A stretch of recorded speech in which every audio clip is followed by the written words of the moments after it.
So we continue with the 10th Skandha. We are now about to enter a very auspicious appearance of first Balaram. So we saw in the last chapter the story of how Devaki and Vasudeva were imprisoned and Kamsa killed all the 6 sons. One after another, he killed them brutally. And not only that, all his friends, his various demoniac friends, their names are Pralamba, Baka, Chanura, Trinavrata, Putana, and so on. All of them we'll see subsequently as well.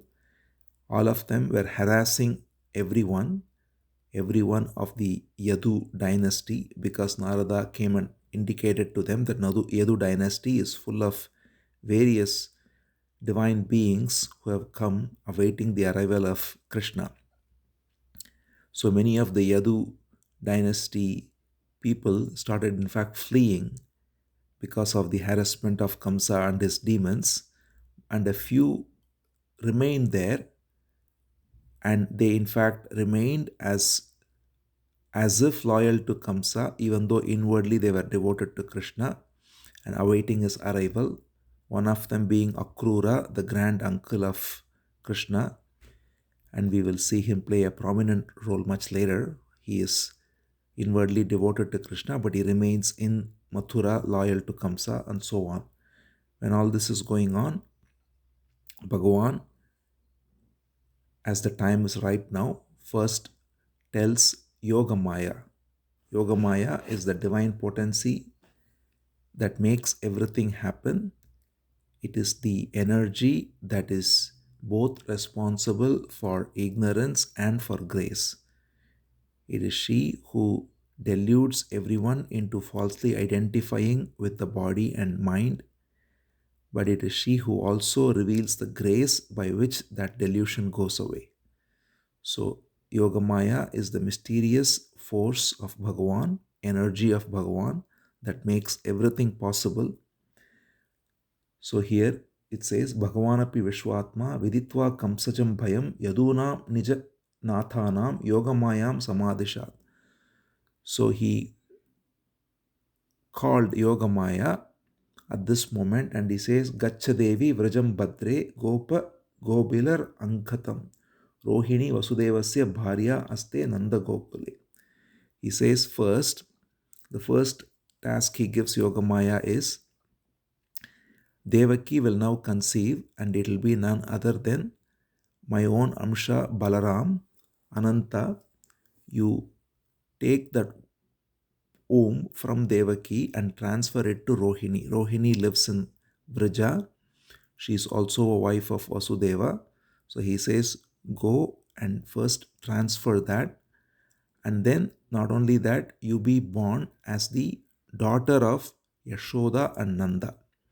While I'll be born to Vasudeva and Devaki, you shall be born to Yashoda and Nanda, and there will be a very auspicious transfer which we shall see. So he says, Devakya Jatare Garbham Sheshakyam Dhama Mamakam Tat Sannikrishya Rohinya Udare Samniveshya. So first he says, in Devaki, in her Garbham, in her womb, Shesha. Shesha is another name for Ananta, the form of Balaram, Sankarshana.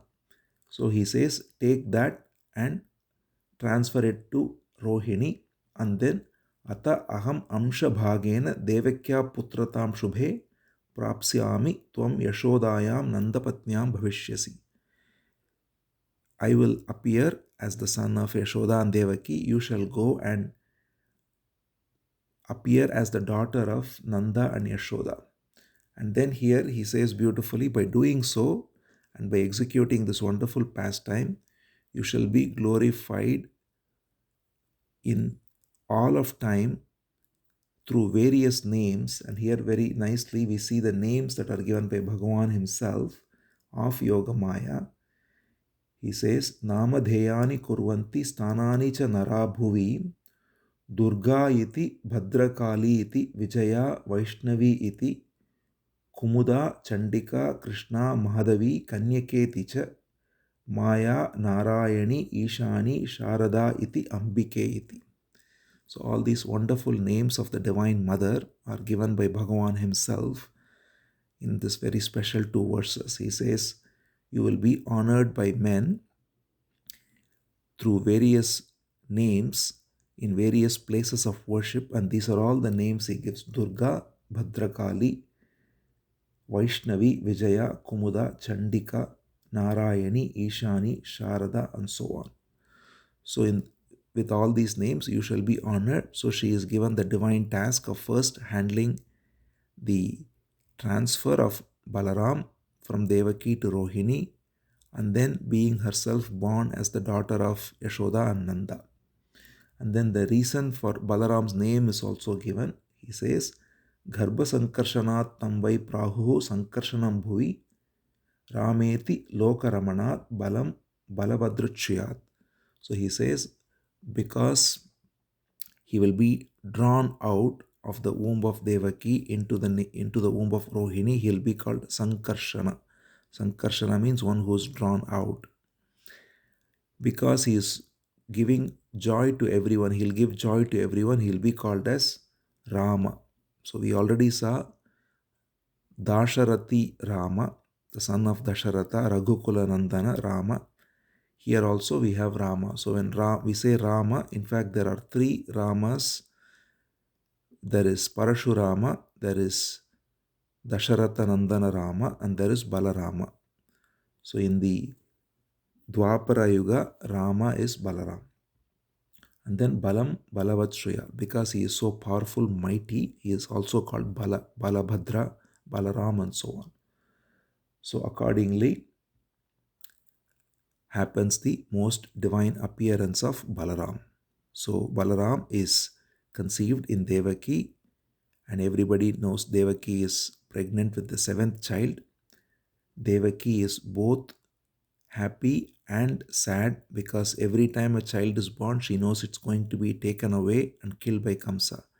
But this time, by Yogamaya's grace, the pregnancy is removed and transferred to Rohini, and Rohini conceives apparently, but it's really the child of Devaki.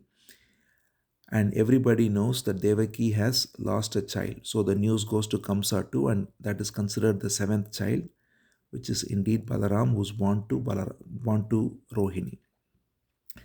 Then finally comes Krishna's appearance in Devaki and Vasudeva. Krishna first, it is said, enters Vasudeva's being, and Vasudeva is radiating. Vasudeva is glowing like anything.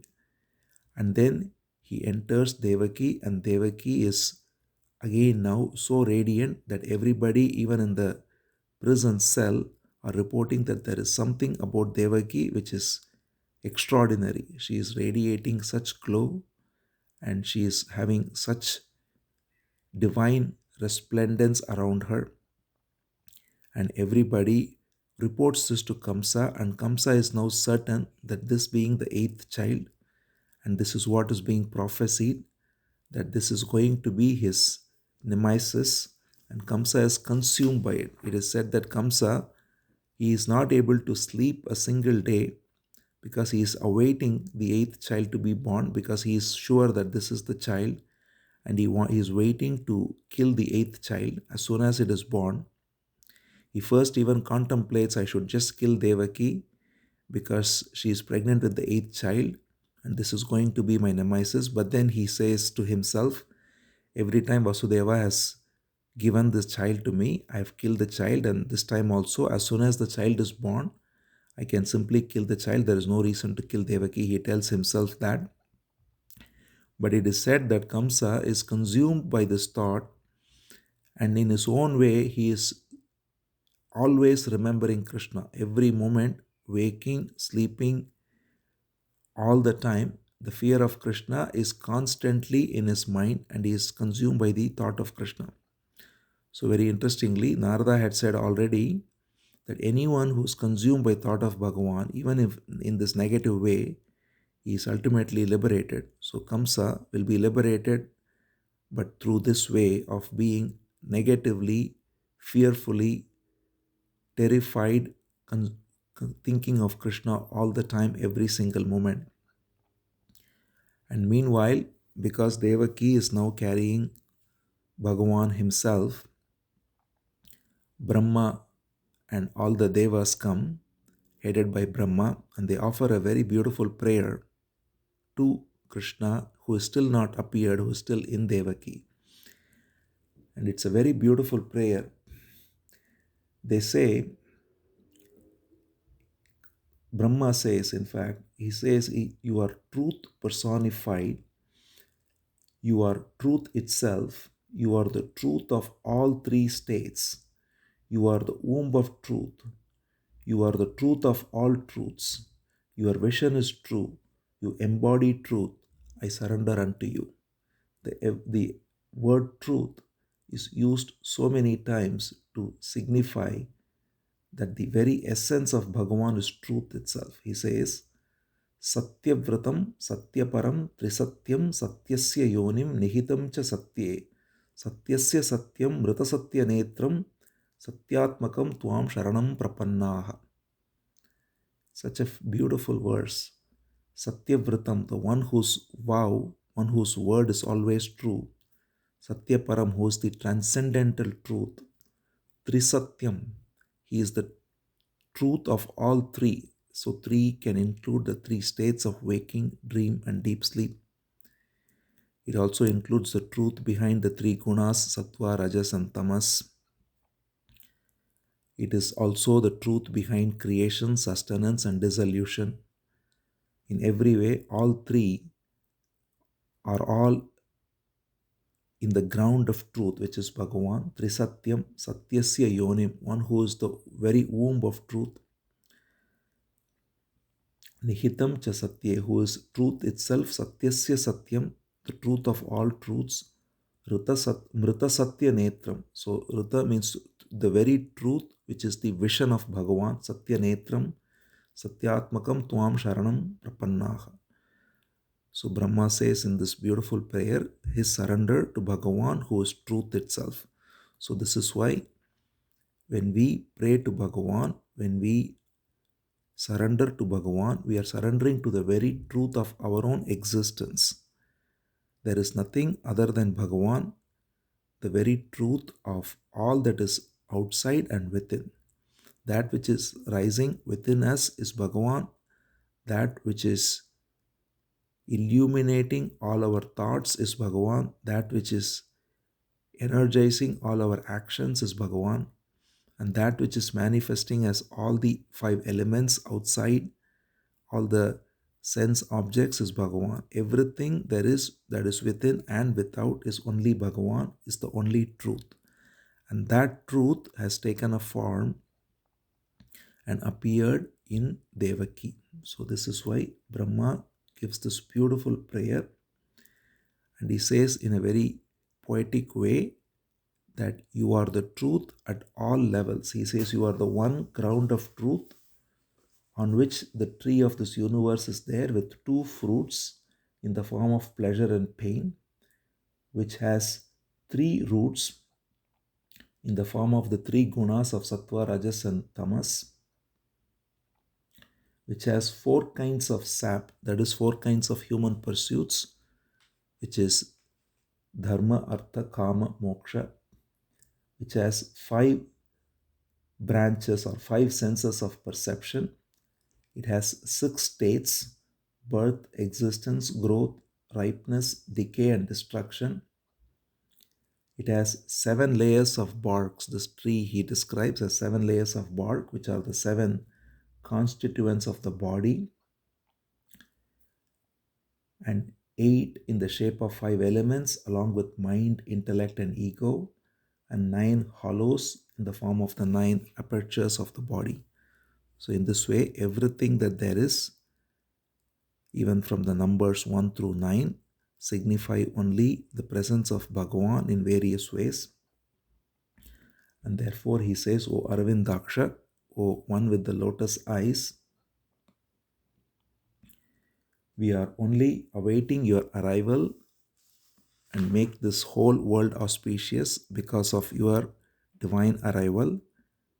The whole of existence is going to be joyous when you put your feet on this Mother Earth and thereby glorify Mother Earth and make glory manifest in this prison cell, in all of Vrija, in all of this Vrija Mandala, and in this whole universe.